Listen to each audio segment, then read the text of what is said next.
You found yourself on another episode of Locked On Bulls. On today's episode, we're going to talk about what I think is the most important battle in training camp that could tell us a lot about the change of direction for this team, and that's Nikola Vucvic versus Jalen Smith. We'll talk about all that and more on today's Locked On Bulls.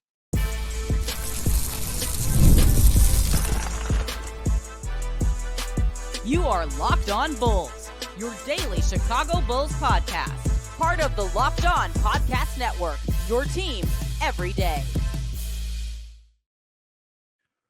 What's going on, Bulls fans? Welcome to another episode of Locked On Bulls, member of the Locked On Podcast Network, where it's your team every single day. My name is Haize, host and creator of Chicago Bulls Central and Chicago Bears Central YouTube pages and podcasts. And today's episode is sponsored by Gametime. Download the Gametime app, create an account, and use code LOCKEDONNBA for $20 off your first purchase.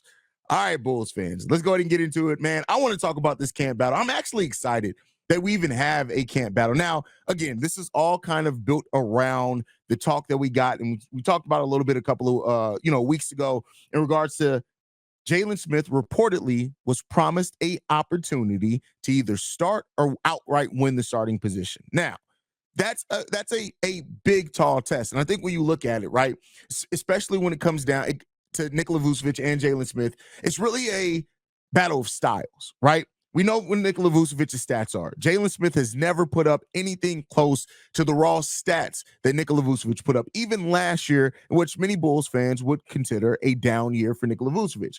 Defensively, Nikola Vucvic is terrible, both off ball and on ball. He tends to be a little bit better on ball with kind of slower centers. Him and Jokic always do really good against each other. He always defends Jokic really well. So those type of centers. But at the end of the day, Vooch is a player that basically only play in drop coverage, which is something that we've talked about here for now 3 years almost in regards to Nikola Vucvic and his defensive limitations. Everybody knows what Vooch's defensive limitations are.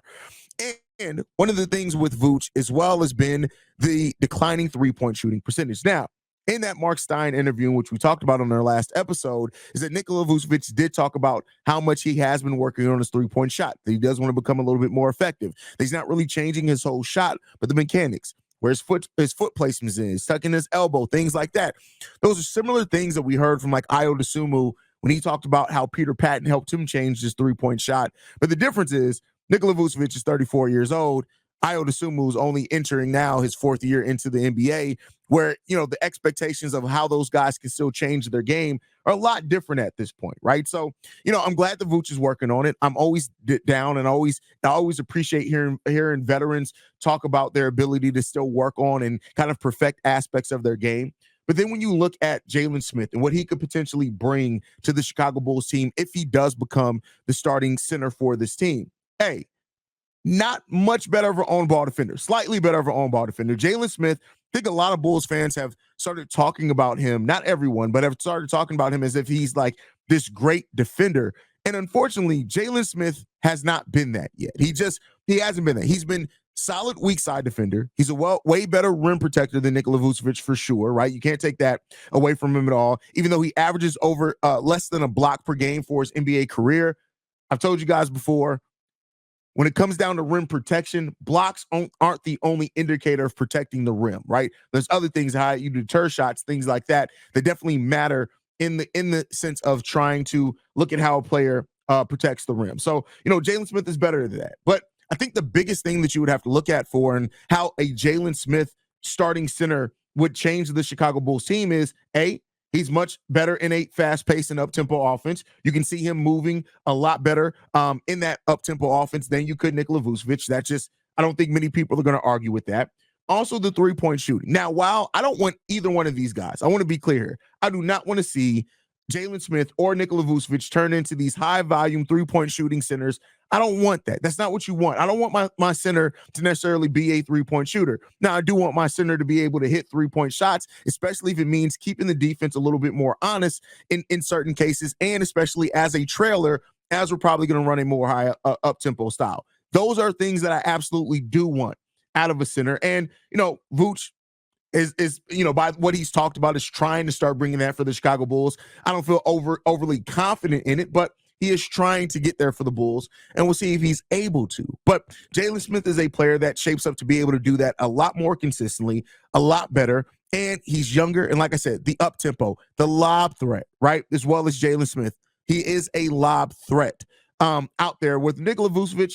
Really isn't. When you have Josh Giddey as a starting point guard and the way that he can create shots for others, if you're able to get a lob threat out there to help with that, you try to do that, right? So there are a lot of things that point towards. Now, as far as the positives for Vooch, one thing as far as if Vooch does end up still being the starter center for the Bulls is you basically know what Vooch is going to give you, right? 18 and 11 is basically what you can expect for Nikola Vucvic. That's basically what he's given for the team for the last few years, and that is even with changes. Also, one thing with Nikola Vucvic as well that you hope is going to happen now with not having DeMar DeRozan there, right? Who I've talked a lot about how DeMar and Vooch kind of operate the same spots as far as how they like to start their offense in that mid-range, right? That's just the reality of it. If you look at their shot charts, they like to start it at the same spot. So now that you're having Zach LaVine possibly start at the 3, which is going to be a lot more of a catch and shoot, 3-point shooting opportunity to spread that floor. He's still going to take mid-range shots, but because of that, maybe that opens up a door for Nikola Vucvic to be more creative in the mid-range.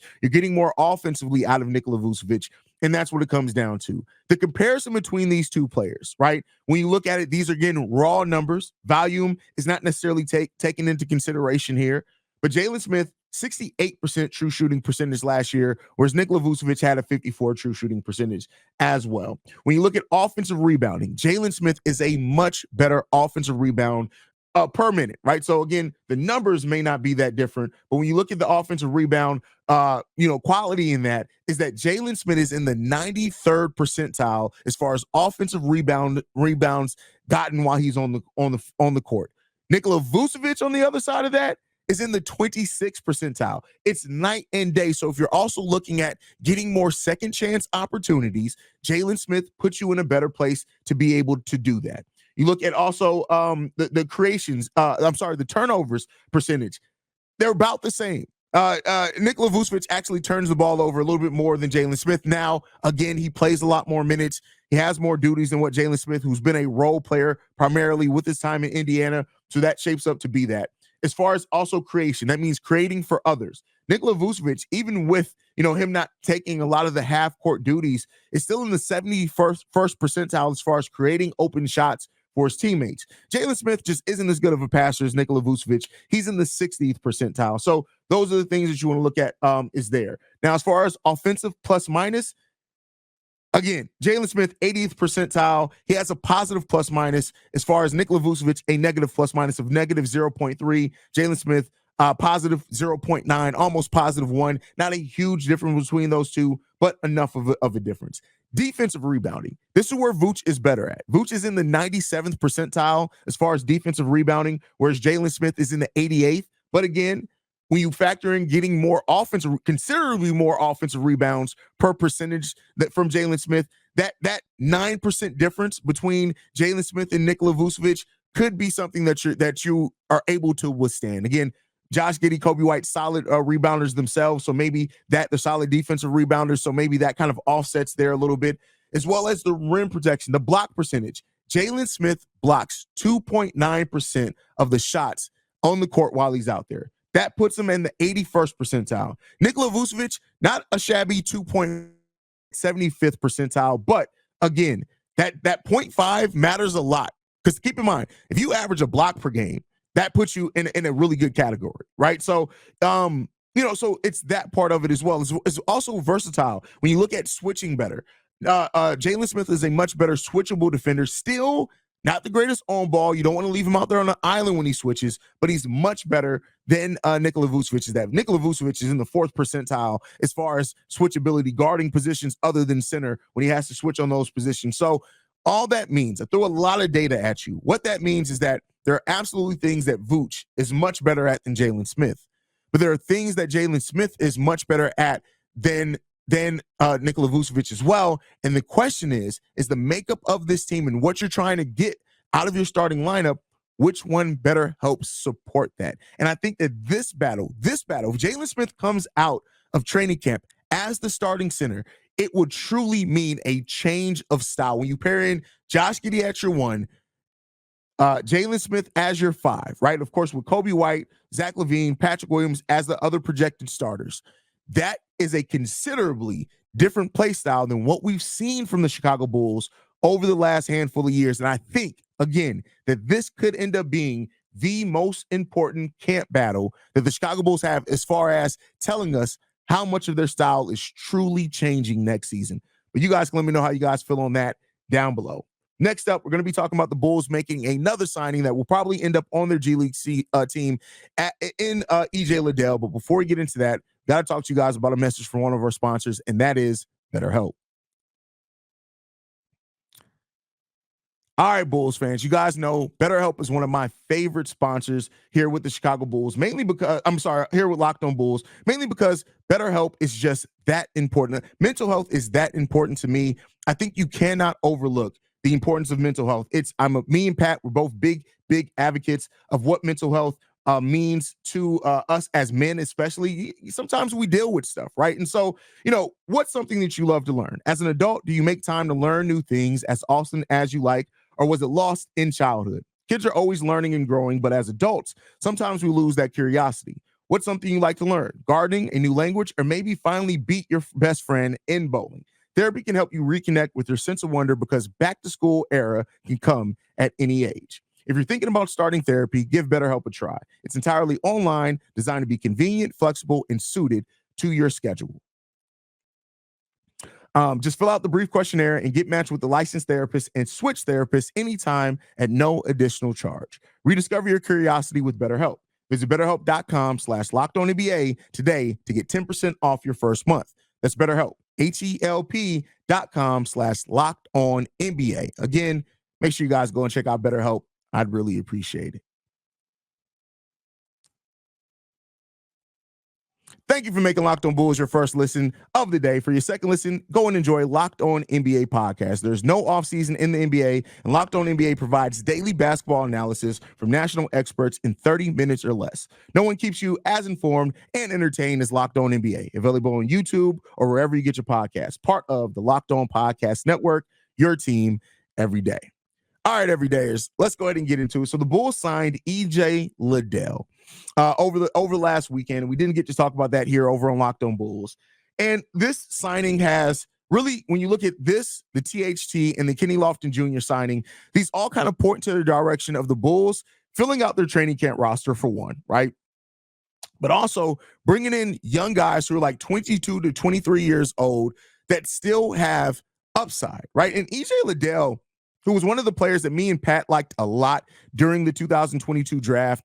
He was a guy that, I wouldn't mind the Bulls going out and getting in that second round. He hasn't gotten to play a lot. He tore his ACL his rookie year. The Pelicans end up giving him a multi-year deal. He's then included in the trade that sent DeJounte Murray to the Pelicans. He came over here instead. And at the end of the day, EJ Liddel is a player that I don't expect to make the roster. I don't expect him to change. It's not the type of signing that I think is going to, change a lot for the Chicago Bulls. But it does to me signify that the Bulls are really, at least this year, by what we've seen, again, DJ Stewart, Adama Sanogo, EJ Liddel, THT, Kenny Lofton Jr., right? These are all very young players that the Bulls are trying to develop. And that is something that I think with this Bulls team going much younger, that's exactly what you want to try to do is give opportunity to this guy. In the case of THT, in the case of Kenny Lofton Jr., these are two guys who have performed at the NBA level before, have not necessarily found a home yet, right? Which could end up them taking the chance, the opportunity to be on the Windy City Bulls, develop here. And who's to know? Maybe you make a trade at the mid part of the season. You got to bring some of those guys up. Maybe it's injuries. You got to bring some of those guys up. Or maybe you spend a year developing these guys into where then next year, as you're filling out the back end of your bench after you lose some veterans, you now have guys who have been in your system who you can continue to go younger with and see how that development process goes. But EJ Liddel, a player that last season played 18 games in the G League. 18, not a huge sample size, but he played 26 games in the G League. He started 8 games in the G League.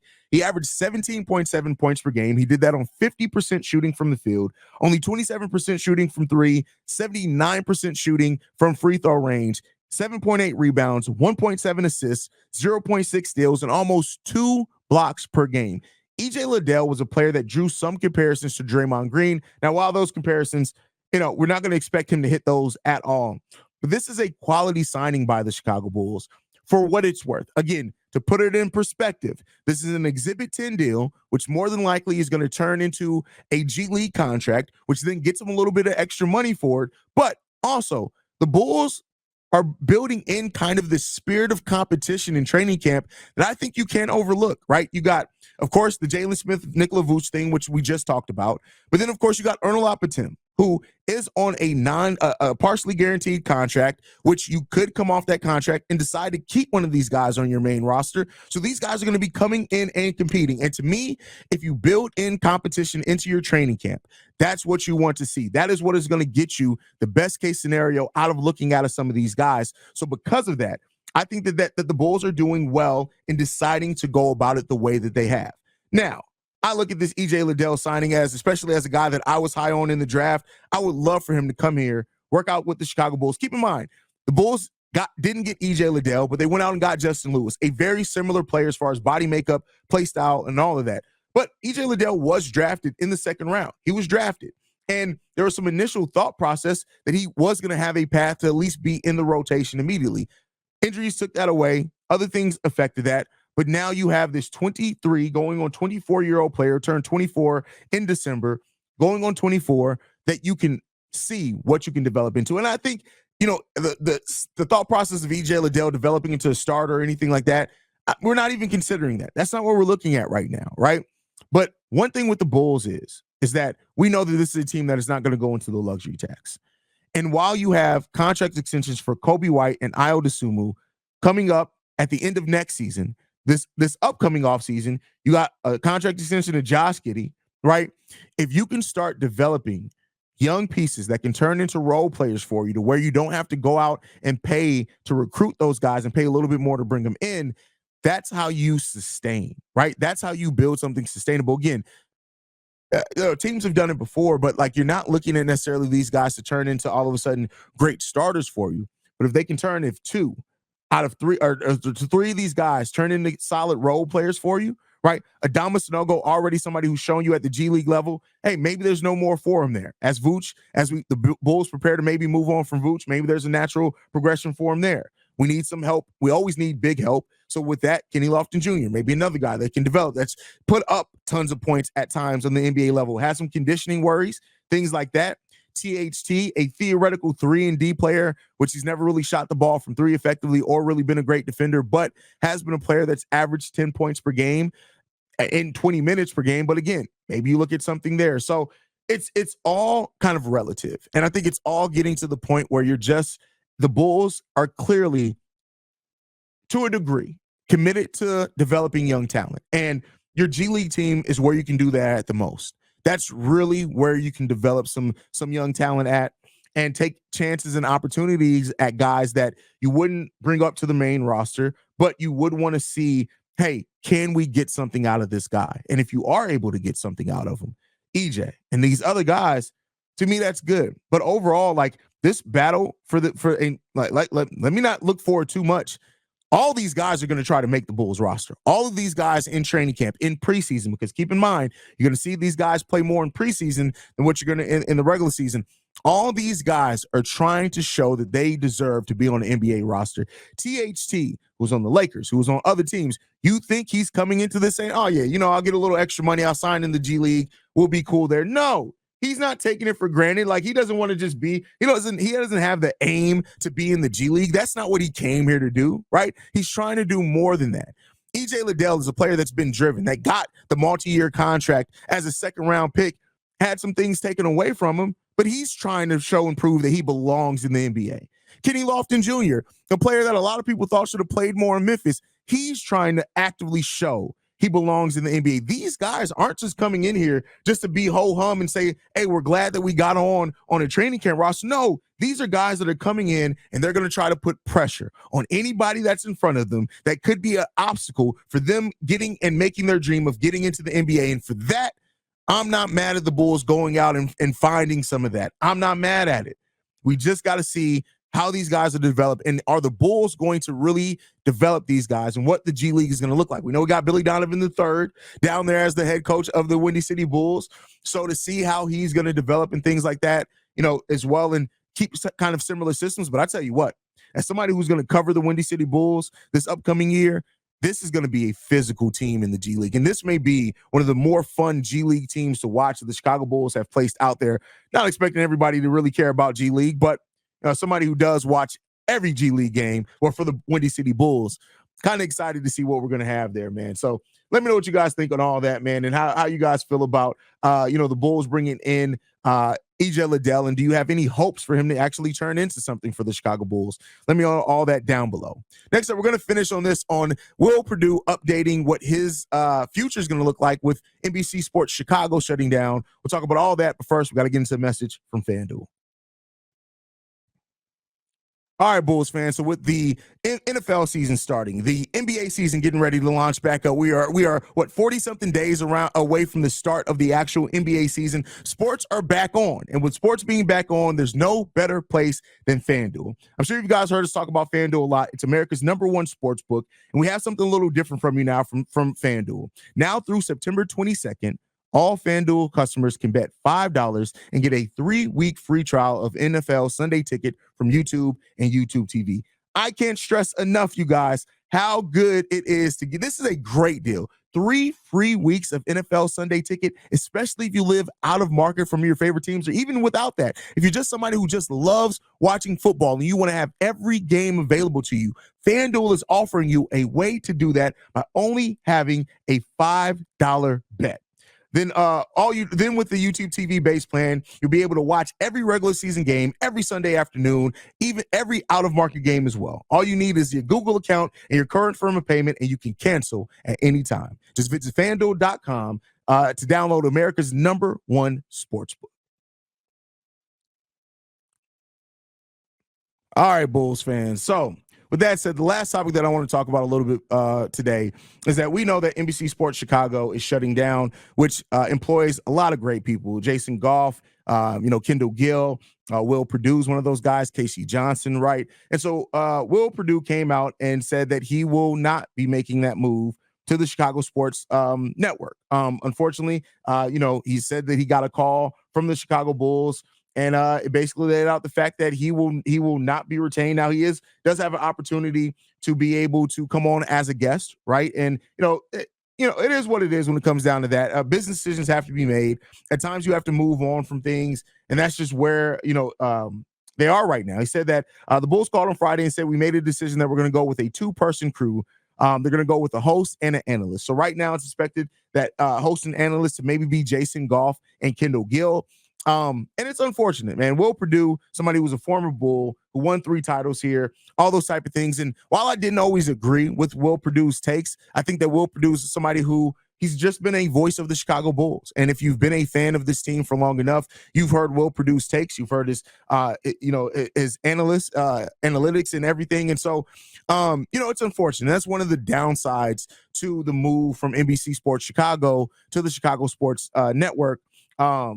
It just kind of is what it is when it comes down to that. But, it also came out that Casey Johnson's role is still being determined on what his new role could look like over on the Chicago Sports Network. Now, our guys, Adam Amin, Stacey King, and the producer of the live broadcast have already been brought over. They will be on the Chicago Sports Network. So those things will stay the same. But this just highlights how much stuff changes. And especially in media, things can change at the drop of a dime. And it's one of those things. One thing, benefit about being here on a network like Locked On, and even what I do over on Chicago Bulls Central, is that, it's kind of controlled, right? You don't have to necessarily worry about the network changing. And that's one kind of different thing with network TV, even though more and more networks are kind of more focused on over the air or over the internet type of broadcast.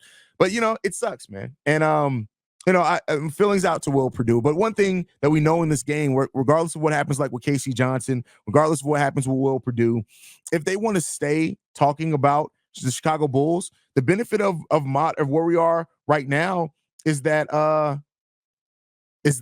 you can create it yourself. Like if Will Perdue wants to continue talking Chicago Bulls, he can create his own platform. And, like Stacey King has will give me the hot sauce, right? Others have. And so we are in such an era that it's great because, people aren't necessarily tied to needing networks to be able to put you in a place to where you can talk about the things that you love to talk about, the sports that you love to talk about. That's not even just sports, anything, right? That's the benefit of where we are right now. Will Purdue saying this, I enjoyed all those years. Bulls fans tell me you provide entertainment with your commentary. I've always felt like I've had a positive impact, and I've tried to provide from an analyst standpoint. I'm going to miss doing that. And that's the point that I feel, as is in doing this, and as somebody who built their own platform, I would love to see Will Purdue, if needed, decide to go ahead and do that if he has the desire to. Now, it's a lot of work to do yourself. It's a lot different when you show up with a studio and you got producers and you got people to handle things for you, do some research for you, things like that. But like Will Purdue is somebody that definitely could thrive in doing this thing on his own. And so, as we get ready, the Chicago Sports Network is launching officially October 1st. So we're only 3 weeks away from the launch of that network officially, right? And so getting to see how they do things and how they cover the Bulls and what they're going to be bringing both in podcast form and, over the air as far as broadcast is going to be exciting to see. But at the same time, let's just remember the guys who've been here for a while, doing it, covering it, and whose now kind of livelihood has had to change because of the networks changing. And so just wanted to spend some time on both my platforms, giving out well wishes to Will Purdue on that one. And we'll see what the future holds. But like I said before, if Will Purdue wants to talk Bulls, if he wants to talk sports, if he wants to talk basketball in general, he definitely has the ability to do so, and you don't need a network to do that. And maybe that's something that he'll explore, and we'll see what happens there. But guys, that's my time for today. Thank you guys so much for tuning in to another episode of Locked On Bulls. We are free and available on every podcasting app and platform of your choice, as well as YouTube and the Odyssey app. Oh, and Amazon Fire TV. But I'll see you guys again tomorrow. If you want to follow me, you can do so at CEO Haize. If you want to follow the channel, you can do so at Locked On Bulls. Love you guys. Go Bulls, man. And we'll see you guys tomorrow, y'all. Peace.